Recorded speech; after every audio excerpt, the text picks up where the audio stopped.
I just had a note here about the recording quality. It's nothing to do with quality of the recording. It's me. If I'm sort of close like this and blowing, it's a nightmare because it sounds terrible, but I can't re-record it and it's have any naturalness at all. So I still publish the recording, knowing it's hard to listen to, but I daren't touch it for losing the reality of its drift and content and effect. You know, when you actually, it's like the difference between giving a talk that's spontaneous, on the spot, and for real, and reading a prepared talk, which is usually quite dead by comparison. You know, you can follow the ideas from a read talk, but it's not got all the other things that go with speech, the mannerisms, the pauses, the gestures, that all are somehow, and the emphasis, of course, on which words where. You lose that if you try to reproduce the talk.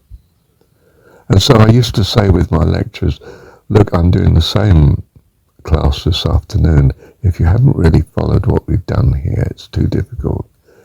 You may gain something from the next class, because I never do the classes quite the same, even though, of course, I have, as I understand it, covering the basic material each time. So if you're having trouble, you can do well by hearing it again in a different form this afternoon when I, give it to the other group. You're welcome to come along. Remember, it's their turn to give questions, but, if I'm short of questions, your questions could be very helpful in the class. And of course, I did like running classes, not lectures. My lectures were really open classes, although there were too many people in the room, of course. You could have hundreds in the room. Whereas my classes were classes. We talked, not me talked. Don't get me wrong, I'm an awfully self-centered teacher in some ways. I would have felt I was the expert there in the room and therefore should talk more than the others. It's not a room of equals. It's not like when I go to my philosophy meeting where we are, the rules of the game is that we're all equally important. In a sense, it's the implied rules. And you try not to dominate the conversation in time and in words, because that's out of place. We're equals. You're not quite equals in a classroom or a lecture. They know you're the expert, and you are the expert in a sense, and you know it. But they do know ideally that you want to bless them, and they have in a sense chosen to be there because they want a qualification. And you try to encourage, not lecture. You try to relate, not teach. You try to inspire, not control.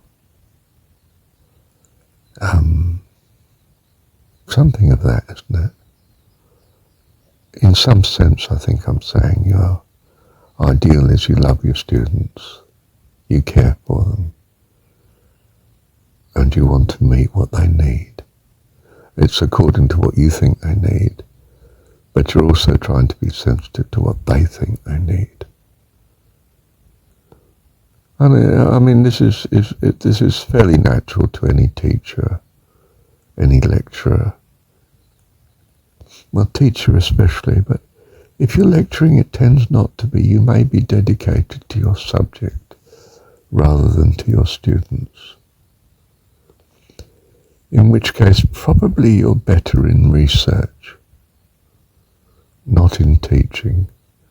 Because if you take one of those people out of research and you tell them to ask them to teach, they may have great social difficulty in lecturing and teaching. They're so wrapped up in their subject, and of course they're so advanced in their subject that they can't quite get down to the student's level. And they haven't focused on student needs. They've focused on the needs of understanding their subject. It's difficult to be good at both, isn't it? And in some sense, perhaps you're, I don't know what else to say, really. Thank you, Heavenly Dad. That's what I should say. Thank you, Dad.